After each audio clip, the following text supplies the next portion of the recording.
to the channel. I have another story time today, and it's called The Perfect Daughter. So let's get started on this story time. So Natalie is a girl that father raised her. The mother is now deceased, and the father raised her. But from my understanding, Martin, which is her father, explains that the mother wasn't too fond of having a child, but Martin took the responsibility because that was also his daughter. um Her mother got sick, Natalie's mother got sick and wound up dying.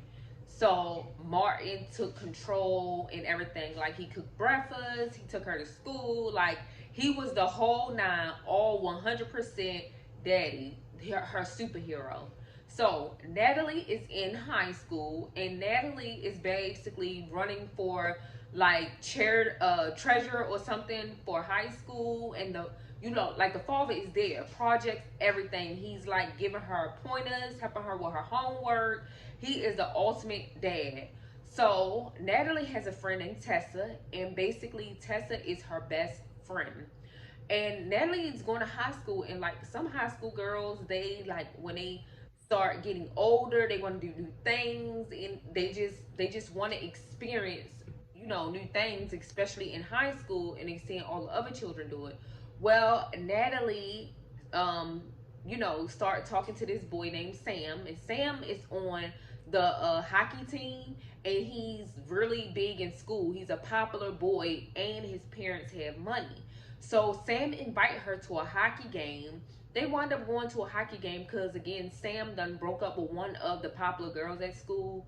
So he invites Natalie, because Natalie always looking at him like every time he turn around. He wind up inviting Natalie to a hockey game, and Natalie invite her best friend Tessa to go to the hockey game. So they're at the hockey game, and they're watching him. And after the hockey game, they are about to leave. And of course, Martin goes with Natalie because he's a very protective dad. So if she want to go, he's going too. Especially if he seen what kind of shirt she was putting on, because she was trying to be cute, y'all. So Natalie meets Tessa there, and Martin goes too, but wind up seeing one of his bosses, or like somebody that lives in a neighborhood that is working towards getting him a job, or one of the top people that he know that will pay a lot of money and get Martin connections.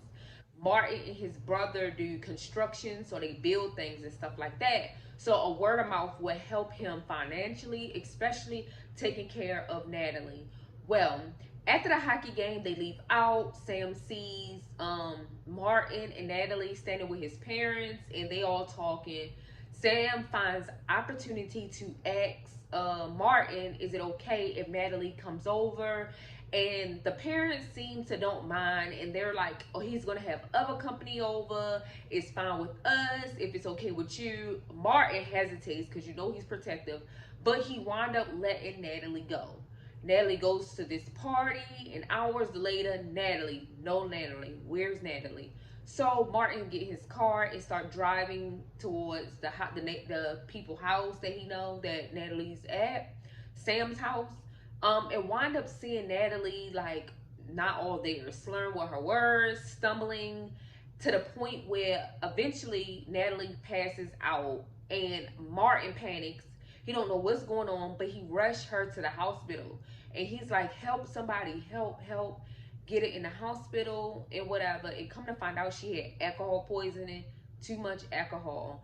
And at this point, Martin is furious. He's mad. He's trying to figure out like who enticed his daughter to drink.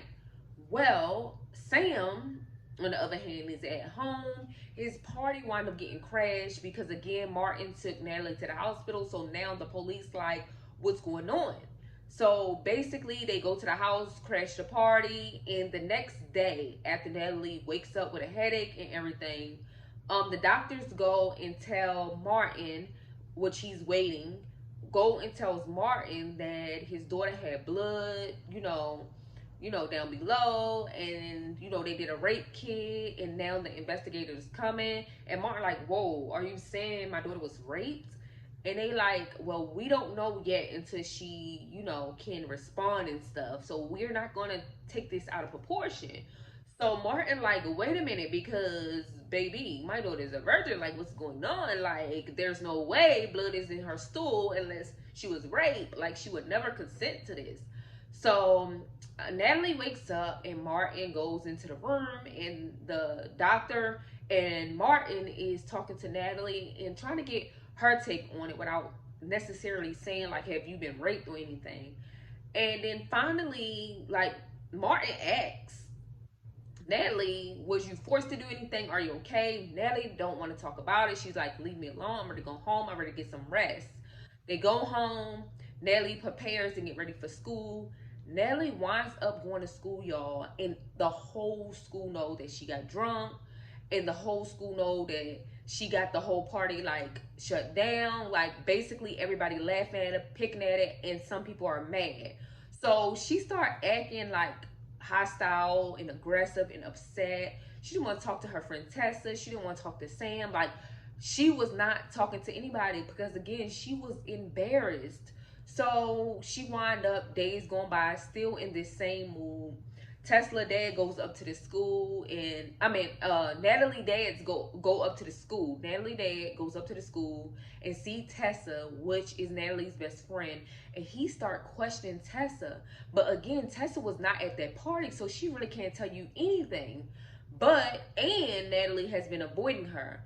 But Tessa finds time to tell Natalie dad, oh, I seen Sam trying to talk to her. It might not be anything. Well, bitch, why are you saying anything then if you don't think it might be something? But that's her best friend, and she's trying to figure out what's going on too.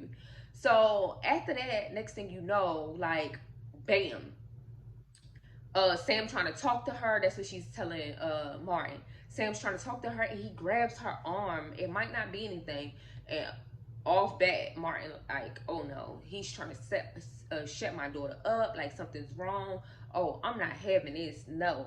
Then, next thing you know, Martin leaves from where Tessa at, and basically called the investigator and says, like, yeah, I think it's more to the story. I think my daughter was forced. Now, again, Natalie is not wanting to talk, and this is all in his head because she's not telling him anything that happened at night, and matter of fact, not really talking to him other than yelling and screaming and telling him how worse of a father he is and how he don't let her do anything. So he tells the investigator, yeah, like, I think something happened. But the investigator, like, look, even though you're saying that someone told you, which Martin says that Tessa told him about the situation about Sam grabbing Natalie's arm in school, the detective said if Natalie haven't said anything, we still can't do anything. Martin goes to take it upon his own hand, like, look, she did. She told me at this time she don't want to talk about it. She's devastated. She's hurt. Like, I need to figure out what to do. The detective said again, like, okay, if she's saying that and she don't want to talk, but you know she needs to talk. But if she don't want to talk, we're going to go get Sam and question him about, you know, what occurred that night. So Martin, like, okay, hangs up. The next day, Martin and his brother goes to work. Now, mind you, Sam dad is the dad with all the money. Like, he know hire people up. So he was trying to put Martin on to more jobs. So the dad finds out what is being said of his son raping Natalie and turns around and get Martin's gig like canceled. Like, Martin goes there, him and his brother, and the guy, like, I found somebody else, and it was like new construction workers out there, y'all. Martin was fierce at this time. He was cussing and fussing, but he wound up getting in the car, like, yeah, like, this something Sam dad did. So apparently Sam dad calls Martin over and act like he want to shoot pool, and he's just checking on Natalie. How about Martin goes and tells Sam dad that they are investigating the whole teenage party?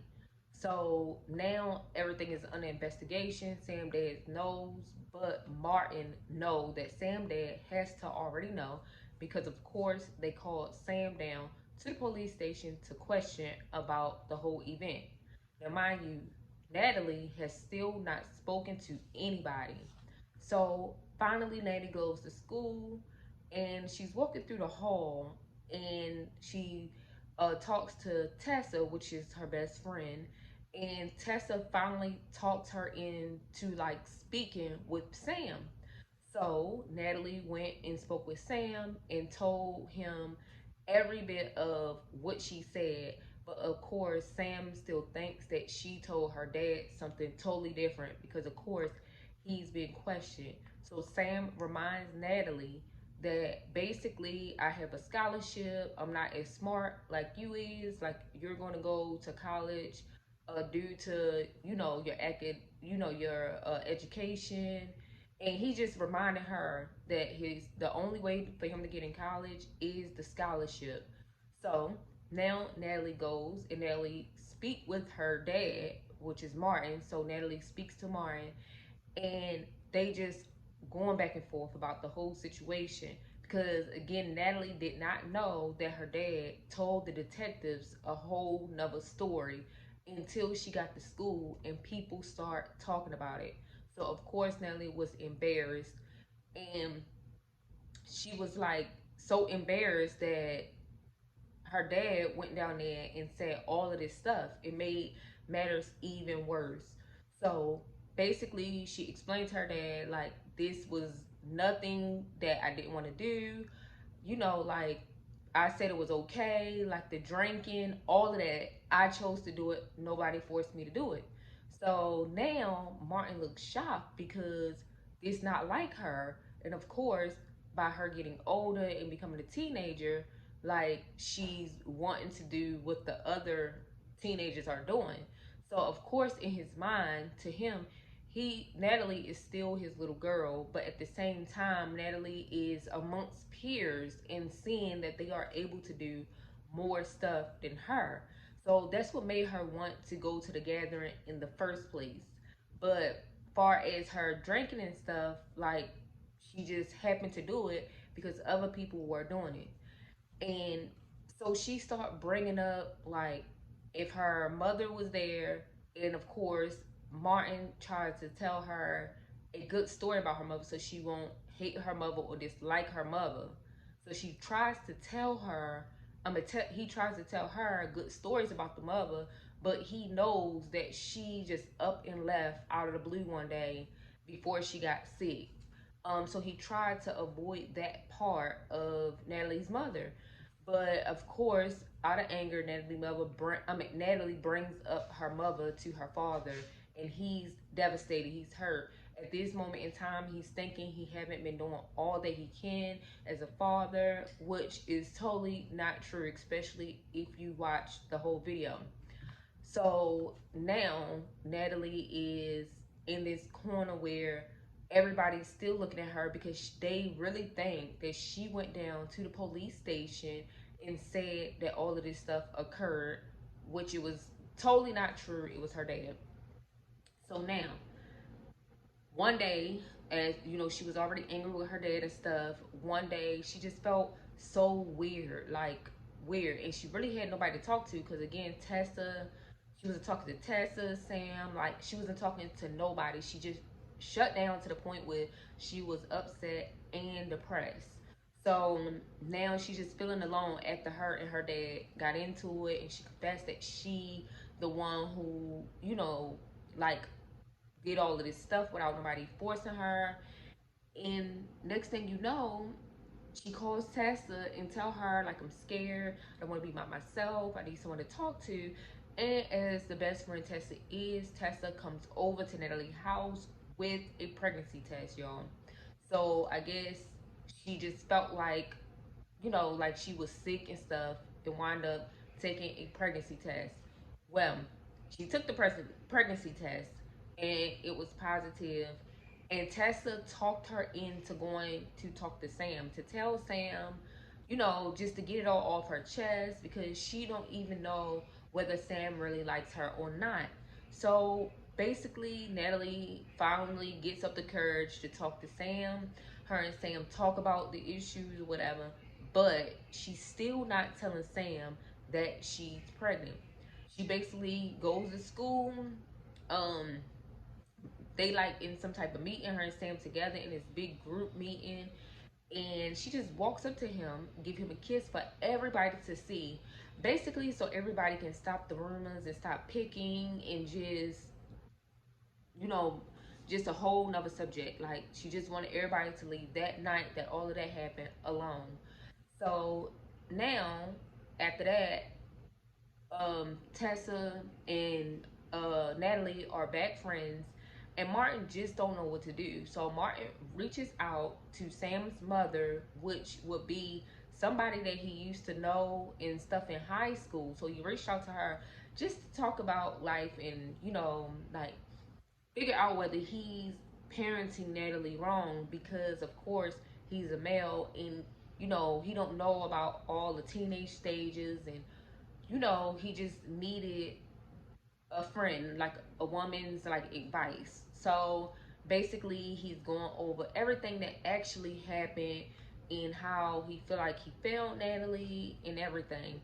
But I mean, Natalie was gonna be embarrassed. Of course, she's a teenager, and rumors was all going around the school that was definitely not true. So basically, the whole time, she is just trying to avoid everybody. Well, everything comes to light. Natalie tells her dad and everything, and now her dad is kind of like, okay, it happened, I believe you. Like, we're gonna try to get through this, and past this. But again, Natalie, as a teenager, she feels so bad. She feels bad because all of the things that she had said about her dad, even though he was the only one there. So eventually, they just decide to figure it out. Natalie and Sam decides to figure it out on their own. I mean, of course, his parents is not happy with the situation, and people are just in their ear telling them other options, about Natalie being pregnant. But eventually, um, Martin, which is Natalie's dad, you know, embraced the whole thing and talked to Natalie, and so it all came together at the end. So the moral of the story is she wasn't perfect. She was getting older, she was learning, and she was about to become into adulthood. And as her dad was a male, he didn't understand all the mood swings, the depressions, and all the stuff that Natalie was going through. But in the end, they finally worked it all out, and everything just came back together. And Natalie was feeling more comfortable speaking with her dad. And again, this movie is on Tubi, and it's called The Perfect Daughter. And I didn't tell y'all the whole story because you need to go and watch, but this is part of The Perfect Daughter. So you guys don't forget to like, comment, subscribe,